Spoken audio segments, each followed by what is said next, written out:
সবচেয়ে বেশি চ্যালেঞ্জের মধ্যে পড়ে গিয়েছে সাংবাদিকতার পেশাটা। কারণ এই পেশাতে বিত্তবান হওয়ার কোনোই সম্ভাবনা নাই, কিন্তু এই পেশাতে নিজের বিবেক এবং মেধা চর্চা করার অনেক বড় একটা সুযোগ আছে।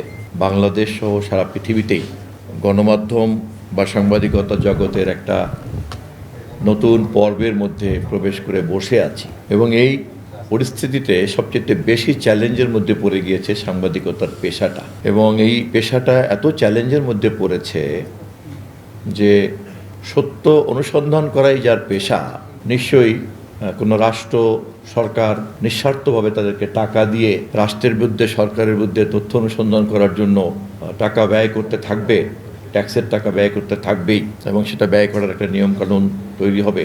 এখনও আমরা সেই পরিস্থিতিতে যাই নাই, পৃথিবীর কোথাও সেই পরিস্থিতি তৈরি হয় নাই। যে সমস্ত শিল্পপতিরা মিডিয়া ইন্ডাস্ট্রিতে বিনিয়োগ করতে চান তারা স্বাভাবিকভাবেই মুনাফার জন্যই তো বিনিয়োগ করবেন, এবং যে সমস্ত বিজ্ঞাপনদাতারা গণমাধ্যমের উপরে ভর করে তাদের পণ্যের প্রচার করবেন তারাও চাইবেন তাদের মতো করেই পণ্যের প্রচার বক্তব্যটা প্রকাশিত হোক, ছড়িয়ে পড়ুক।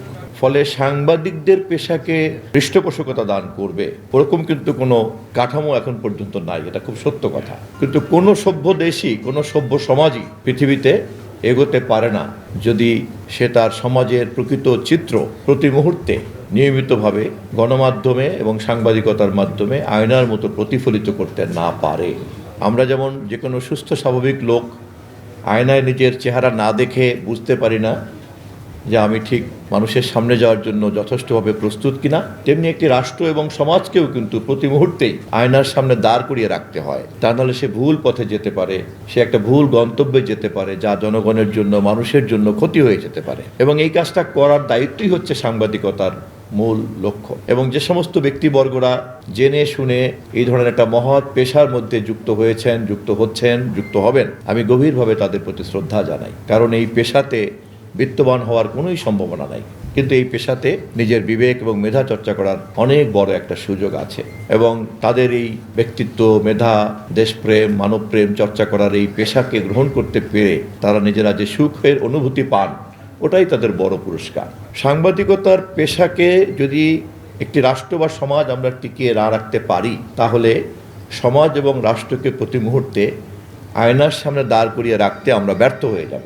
অতএব রাষ্ট্রের প্রয়োজনেই, সমাজের প্রয়োজনেই, দেশের প্রয়োজনেই, মানুষের প্রয়োজনেই দায়িত্বশীল সাংবাদিকতাকে সবসময় জীবন্ত রাখতে হবে, সজাগ রাখতে হবে, আয়নার মতো কাজ করবে, যা সারাক্ষণ সমাজকে দেখা যাবে, রাষ্ট্রকে দেখা যাবে।